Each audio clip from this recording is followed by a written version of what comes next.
బాబు. బాబు నిద్రపోయాడు.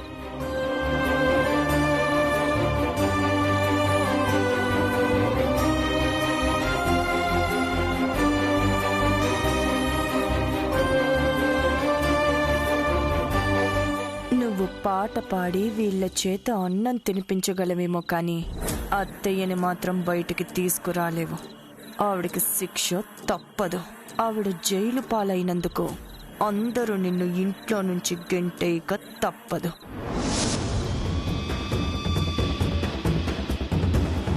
ఏంటి శ్యామను అనేది? గురువమ్మ రూపారాణి స్టేషన్కి వచ్చి మమ్మీని కలిసి వెళ్ళారా? అవునఖిల్ బాబు.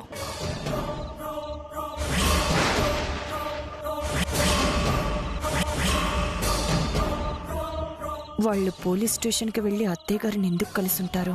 వాళ్ళకి కల్తీకి ఏదైనా సంబంధం ఉందేమోనని తెలుసుకుందామని గురువమ్మ వాళ్ళని కలిశాను.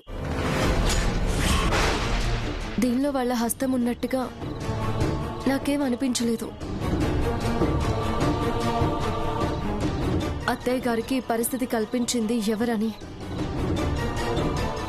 ఏ చిన్న క్లూ దొరికినా చాలకిల్ బాబు. ఆ క్లూ పట్టుకుని సాక్ష్యాలతో సహా వాళ్ళ నేరాన్ని బయటపెట్టి అత్తయ్య గారు నిర్దోషని నిరూపిస్తాను.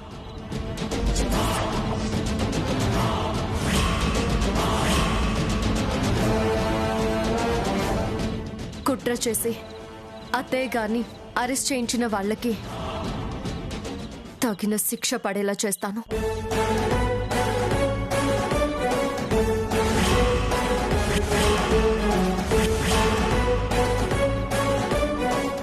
ఈ గురువమ్మ వాళ్ళేదో నా కొంప ముంచేలా ఉన్నారు. అసలు వీళ్ళు పోలీస్ స్టేషన్కి ఎందుకు వెళ్ళినట్టు?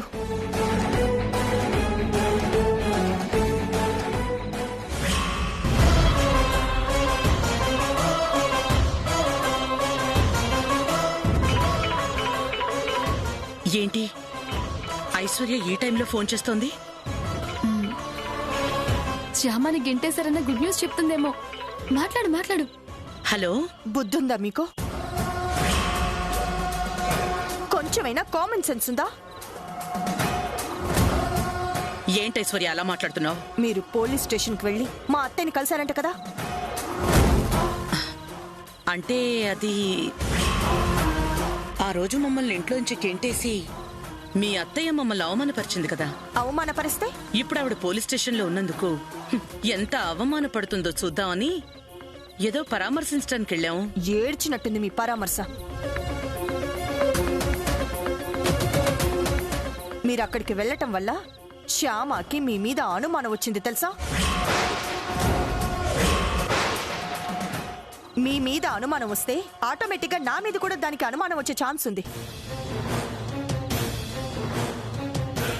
ఆ అనుమానాలు తీర్చుకోవడానికి అది ఇన్వెస్టిగేషన్ మొదలు పెట్టిందంటే మన బండారం మొత్తం బయటపడుతుంది.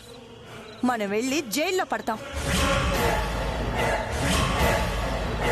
ఇంకెప్పుడు నాకు చెప్పకుండా ఇలాంటి పనులేవి చెయ్యొద్దు. అర్థమైందా? ఓకే ఐశ్వర్య.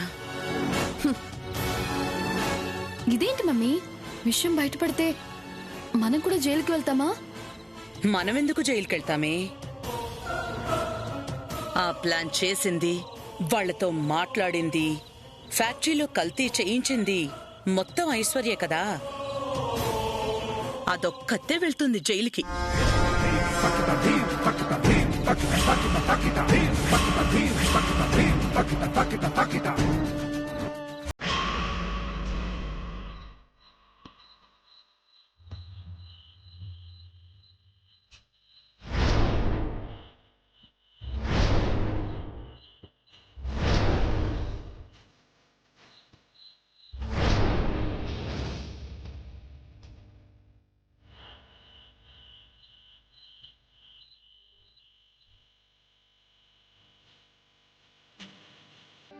శ్యామా, ఇదేంటి అఖిల్ బాబు, మీరు తీసుకొచ్చారేంటి? నువ్వు తినట్లేదు కదా శ్యామా, అందుకు. నాకు ఆకలిగా లేదు అఖిల్ బాబు, తర్వాత తింటాను. తర్వాత నువ్వు తినవు. నీ సంగతి నాకు తెలుసు కదా. తిను. నాకు తినబుద్ధి కావడం లేదు అఖిల్ బాబు.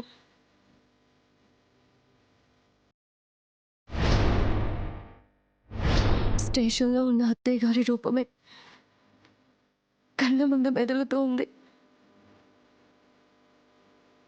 అత్తయ్య గారిని ఆ పరిస్థితుల్లో చూస్తూ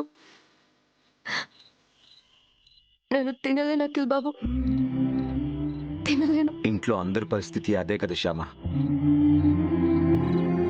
అయినా అందరికీ నువ్వు సర్ది చెప్పి అందరి చేత అన్నం తినిపించావు కదా.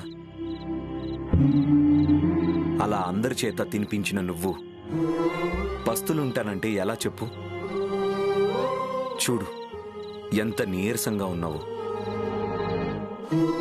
అన్నం తింటేనే నీరసం తగ్గుతుంది. నీరసం తగ్గితేనే బ్రెయిన్ షార్ప్గా పనిచేస్తుంది. బ్రెయిన్ షార్ప్గా పనిచేస్తేనే మమ్మీని ఎలా బయటికి తీసుకురావచ్చో కరెక్ట్గా ఆలోచించగలుగుతాం. అందుకోసమైనా నువ్వు తినాలి కదా. నేను కలిపి పెడతాను, తిను.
మామయ్య గారంటే మళ్ళీ ఫోన్ చేస్తున్నారు.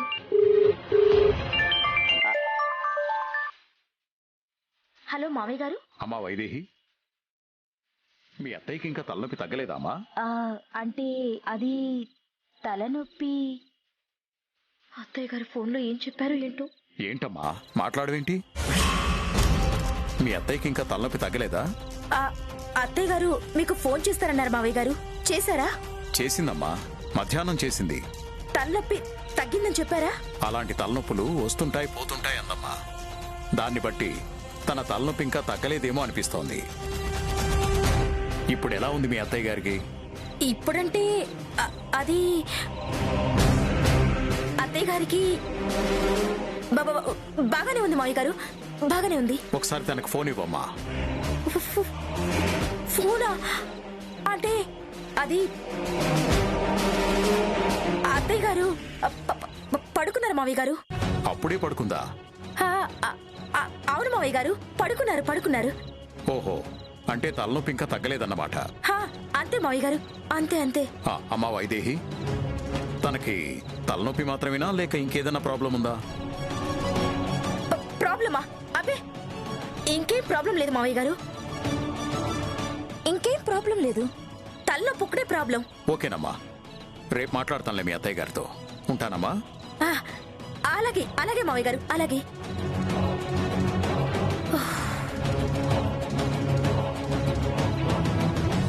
ఇంతసేపు తలనొప్పి తగ్గలేదు అంటే సంథింగ్ ఈజ్ రాంగ్.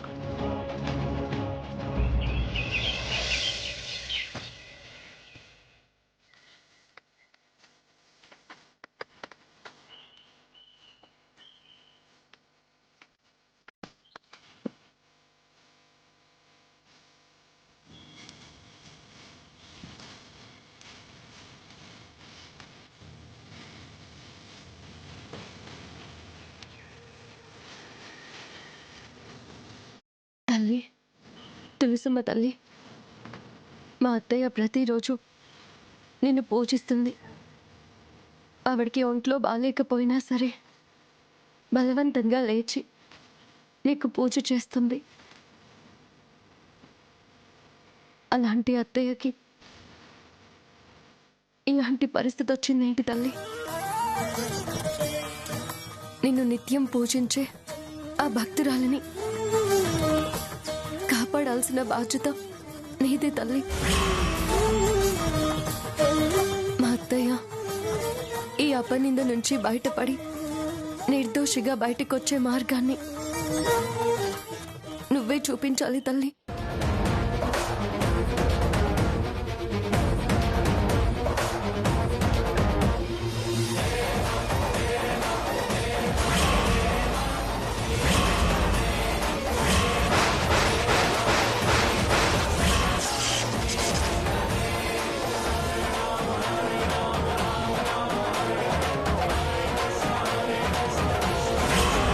చూపించావు తల్లి, మార్గం చూపించావు. ఓకే లాయర్ గారు, మీరేం చేస్తారో నాకు తెలీదు. మమ్మీ మాత్రం ఇక పోలీస్ స్టేషన్లో ఉండడానికి వీల్లేదు. వెంటనే బెయిల్ వచ్చేలా చూడండి. ఓకే, థ్యాంక్ యూ లాయర్ గారు, thank you very much. Akhil Babu, Akhil Babu,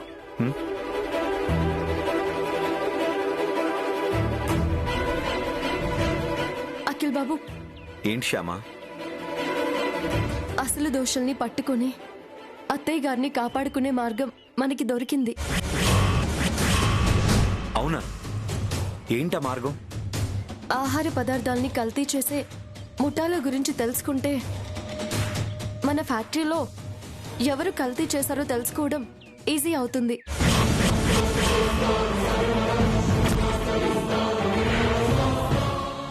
food inspector ఎవరైనా మీకు తెలిసిన వాళ్ళు ఉన్నారా?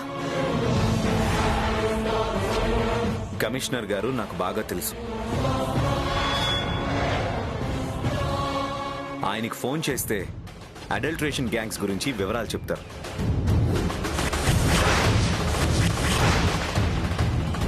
అయితే వెంటనే ఆయనకి ఫోన్ చేయండి అఖిల్ బాబు. అలాగే.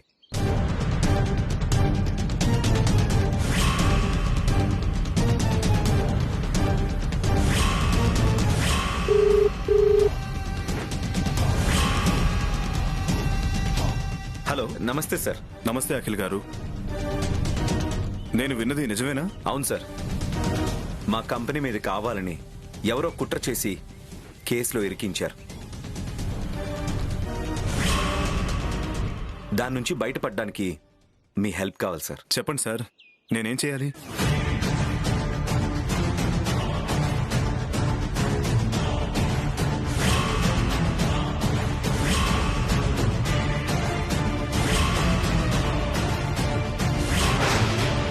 Okay sir, thank you very much.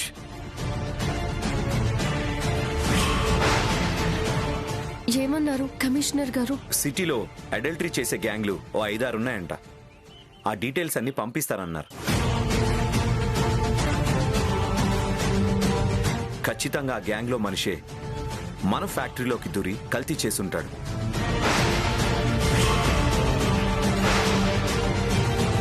వసంత మసాలా కంపెనీకి బ్యాడ్ నేమ్ తీసుకురావడం కోసం మన కాంపిటీటర్స్ ఎవరో అలా చేయించుంటారు.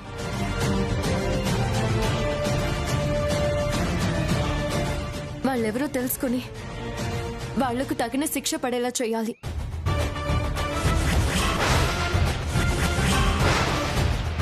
అత్తయ్య గారిని పోలీస్ స్టేషన్లో ఉండే పరిస్థితిని కల్పించిన వాళ్ళని అస్సలు వదలకూడదు. వదలను శ్యామ, ఖచ్చితంగా వాళ్ళకి శిక్ష పడేలా చేస్తాను.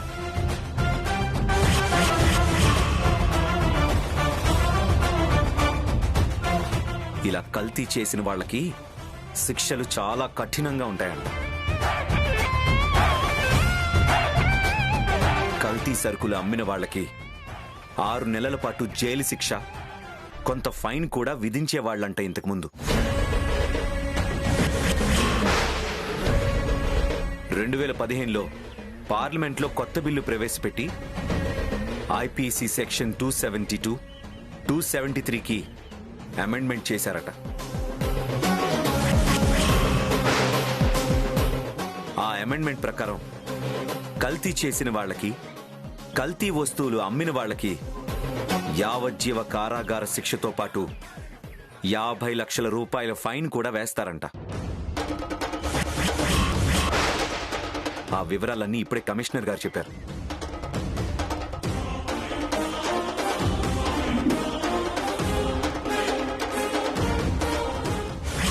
రూపా రూపా, ఏంటి మమ్మీ అంత హ్యాపీగా ఉన్నావు? నేను చెప్పే గుడ్ న్యూస్ వింటే నువ్వు ఇంతకంటే హ్యాపీగా ఉంటావు. గుడ్ న్యూసా? ఏంటి మమ్మీ? శ్యామ పాట పాడడానికి ఒప్పుకుందా? దానికంటే పెద్ద గుడ్ న్యూస్ ఇది. అవునా? ఏంటది? ఆదిత్య వాళ్ళ నాన్నగారు ఇప్పుడే నాకు ఫోన్ చేశారు. ఆషాఢ మాసం వెళ్ళగానే మీ పెళ్లికి ముహూర్తాలు పెట్టుకుందా ఉన్నారు. హా, అవునా? ఎంత గుడ్ న్యూస్ చెప్పావు మమ్మీ. మమ్మీ, నాకు చిన్న డౌట్ ఉంది. ఏంటి? పెళ్ళయ్యే లోపల నేను సింగర్ని కాదని ఆదిత్య వాళ్ళకి తెలిసిపోతే? తెలియకుండా మనం మేనేజ్ చేద్దాం. ఒకవేళ రేపు పెళ్ళయ్యాక తెలిస్తే? పెళ్ళయ్యాక తెలిస్తే నష్టమేమీ లేదు. లీగల్ గా నువ్వు వాళ్ళింటి కోడలు అవుతావు కాబట్టి అప్పుడు నిన్ను వాళ్ళెవ్వరూ ఏం చేయలేరు. అయితే ఇక మనం శ్యామని బ్రతిమలాడాల్సిన అవసరం లేదు. అస్సలు లేదు.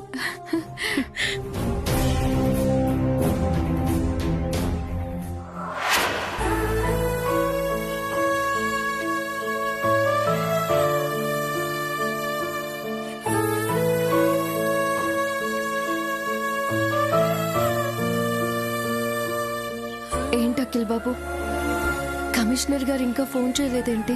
చేస్తారు శ్యామ, తొందరపడుకో.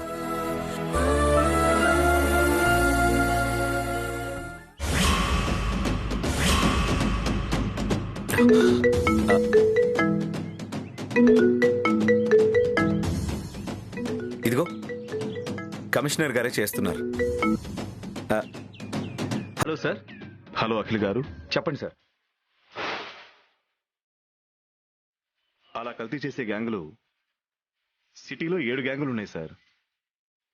ఆ 7 గ్యాంగుల్లో ఉన్న మెంబర్స్ కి సంబంధించిన డీటెయిల్స్, వాళ్ళ ఫోటోలు మీకు పంపించమని మా పిఏకి చెప్పాను.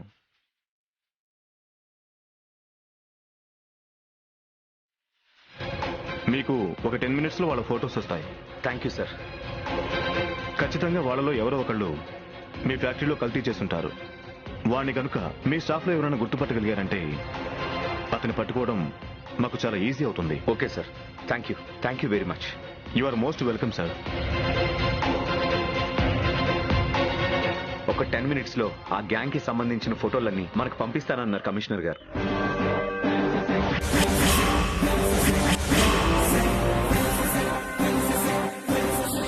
ఆ ఫోటోల ద్వారా మన ఫ్యాక్టరీలో కల్తీ చేసిన వాడెవడో మనం ఈజీగా కనుక్కోవచ్చు. నేను కల్తీ చేయించిన వాడి ఫోటో కూడా ఆ లిస్ట్లో ఉంటే వాడు దొరికిపోతాడు. వాడు నిజం చెప్పాడంటే నేను దొరికిపోతాను. అర్జెంటుగా వాడిని పారిపోమని చెప్పాలి.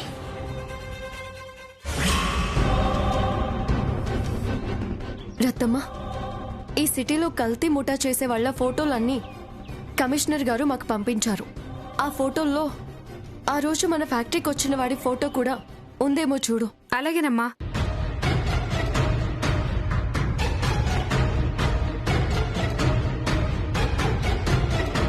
ఇతను కాదు,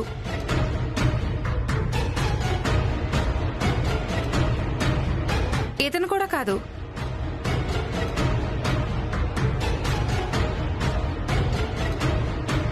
ఇతను కూడా కాదు.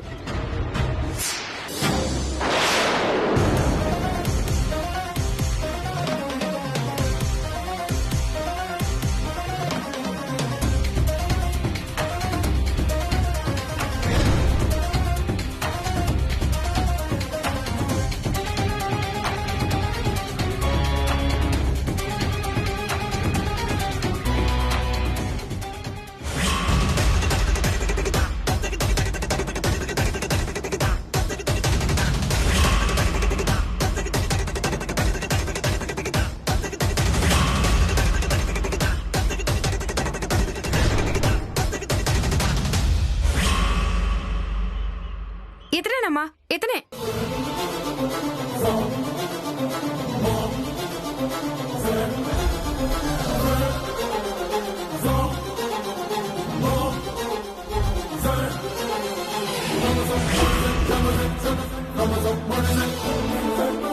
అతనే బాబు. ఆ రోజు ఫ్యాక్టరీకి వచ్చి నాతో మాట్లాడింది అతనే. అయితే ఖచ్చితంగా మన ఫ్యాక్టరీలో కల్తీ చేసింది ఇతనేనమాట. ఇతన్ని పట్టుకుంటే మన సమస్య తీరిపోతుంది. కానీ ఇంతకీ అతని అడ్రస్ మనకెలా తెలుస్తుంది అఖిల్ బాబు? కమిషనర్ గారితో మాట్లాడితే ఈజీగా తెలుస్తుంది. పదశ్యామ. వస్తాం రత్తమ్మ. అలాగేనమ్మా. వీడు గనక దొరికాడంటే ఆ ముఠా మొత్తం దొరుకుతుంది. పెద్దమ్మ గారు పోలీస్ స్టేషన్ నుండి బయటికి వచ్చేస్తారు. భగవంతుడా.